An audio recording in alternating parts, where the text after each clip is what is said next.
हिंदी विभाग की ओर से आप सभी छात्र छात्राओं का हार्दिक स्वागत करती हूँ। यहाँ पर आपके सामने द्वितीय वर्ष साहित्य के लिए निर्धारित हिंदी विशेष पेपर क्रमांक 1 काव्यशास्त्र इस विषय की जानकारी पेश करती हूँ।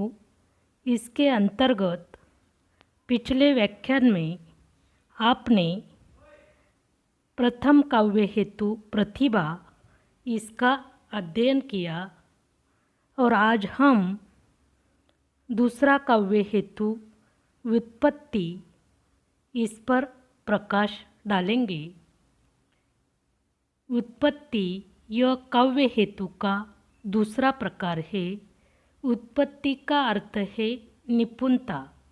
इसके लिए विद्वत्ता, पांडित्य, प्रगाढ़ ऐसे अलग अलग शब्द प्रयोग किए जाते हैं और इसके बाद बहुज्ञता, बहुश्रुतता यह शब्द प्रयोग भी किया जाता है। काव्य में निपुणता दो प्रकार से प्राप्त होती है, एक लोक निरीक्षण से और दो काव्यशास्त्र के अध्ययन से। लोक निरीक्षण के अंतर्गत चराचर सृष्टि की जानकारी आवश्यक है और काव्यशास्त्र के अंतर्गत साहित्य शास्त्र, वेद, उपनिषद, पुराण आदि ग्रंथों का अध्ययन करना चाहिए।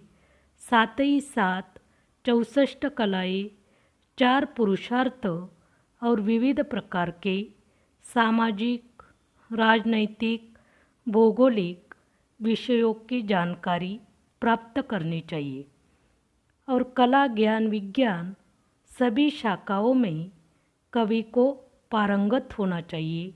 और कुछ आचार्यों का ख्याल है कि विद्वत्ता या पांडित्य से केवल चमत्कारपूर्ण काव्य लिखा जाता है, परंतु अधिक पांडित्य से काव्य का भाव पक्ष कमजोर बना रहता है। कवि में विद्वत्ता, सदृदयता और संवेदनशीलता आवश्यक है। प्रत्येक कवि को पंडिती नहीं तो सदृदय और सहानुभूति संपन्न होना चाहिए। संत कवि तुलसीदास में यह विशेषता दिखाई देती है। उन्होंने सदृदयता और सहानुभूति संपन्नता इसके कारण उसके काव्य का भाव पक्ष अच्छा माना जाता है और केशवदास को कठिन काव्य का प्रेत माना जाता है, क्योंकि अधिक पांडित्य से उन्होंने चमत्कारपूर्ण काव्य लिखा, लेकिन वह संवेदनशील और सदृदय न होने के कारण उनके काव्य का भाव पक्ष कमजोर माना जाता है। इसलिए केशवदास को कठिन काव्य का प्रेत माना जाता है। इस तरह व्युत्पत्ति इस काव्य हेतु के अंतर्गत आपको मालूम हुआ कि उत्पत्ति का अर्थ है निपुणता और यह निपुणता कवि को कब प्राप्त होती है?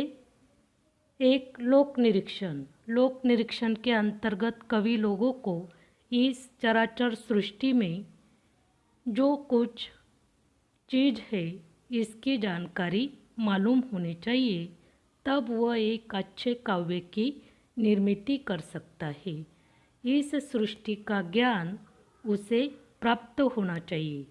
इसके बाद काव्य शास्त्र के अंतर्गत उस कवि को सब कुछ साहित्य शास्त्र, वेद, उपनिषद, पुराण, इन सभी ग्रंथों का अध्ययन करके उसका पूरा ज्ञान उसे मालूम होना चाहिए। आपको मालूम है, हमें सिर्फ 4 वेदों का नाम मालूम है, लेकिन प्रत्येक वेद के अंतर्गत अलग अलग जानकारी प्रस्तुत की गई है। इसका हमने अध्ययन नहीं किया है। अगर आपको 4 वेद का नाम पूछा तो वह भी कुछ छात्रों को मालूम नहीं होता है। तो इस तरह कहने का मतलब है कि उसमें व्यक्ति ने निपुण होना चाहिए, तब वह एक अच्छे काव्य की निर्मित कर सकता है। पुराण कुल 18 पुराण है। इसकी जानकारी कवि को मालूम होनी चाहिए। इस तरह 64 कलाएँ, 4 पुरुषार्थ, धर्म, अर्थ, काम, मोक्ष, इस सब का ज्ञान मालूम होने के बाद एक अच्छे काव्य की निर्मित हो सकती है। इस तरह आज आप लोगों ने उत्पत्ति इस काव्य हेतु का अध्ययन किया। धन्यवाद।